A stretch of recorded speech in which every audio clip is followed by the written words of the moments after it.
സംസ്ഥാന ചലച്ചിത്ര academy ചെയർപേഴ്സണായി Oscar ജേതാവ് റസൂൽ പൂക്കുട്ടിയെ നിയമിച്ചു. കുക്കു പരമേശ്വരനാണ് വൈസ് ചെയർപേഴ്സൺ. താൽക്കാലിക ചെയർമാനായ പ്രേംകുമാർ പുതിയ ഭരണസമിതിയിലില്ല. സെക്രട്ടറിയായി സി അജോയ് തുടരും. പുനഃസംഘടിപ്പിച്ച ബോർഡിൽ 26 അംഗങ്ങളാണ് ഉള്ളത്.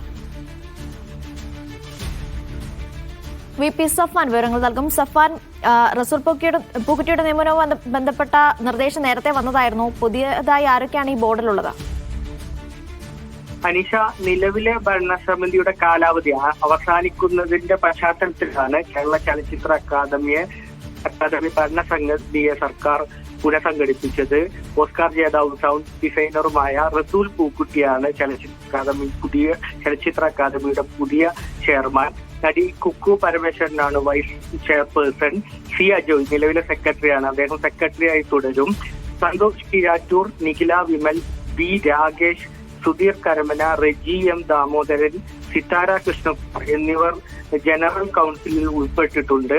നമുക്കറിയാം, സംവിധായകൻ രഞ്ജിത്ത് സ്ഥാനമൊഴിഞ്ഞ ശേഷമാണ് ചലച്ചിത്ര അക്കാദമി വൈസ് ചെയർമാനായിരുന്ന പ്രേംകുമാർ ആക്ടിംഗ് ചെയർമാനായി തുടരുന്നത്. ഇദ്ദേഹം കമ്മിറ്റിയിൽ ഉൾപ്പെട്ടിട്ടില്ല.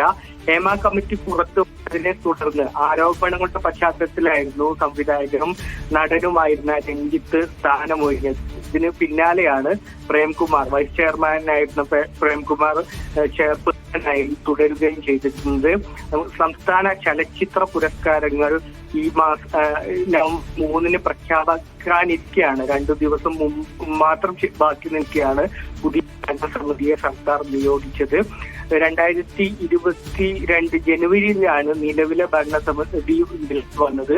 അതിന്റെ ഭരണസമിതിയുടെ കാലാവധി 3 വർഷമാണ്. അത് പൂർത്തിയായ പശ്ചാത്തലത്തിൽ കൂടിയാണ് ഒരു പുനഃസംഘടന.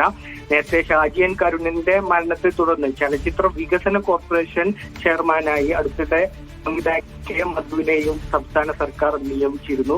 അതിന് പിന്നാലെയാണ് ഇപ്പോൾ ചലച്ചിത്ര അക്കാദമിയും സംസ്ഥാന സർക്കാർ പുനഃസംഘടിപ്പിക്കുന്നത്.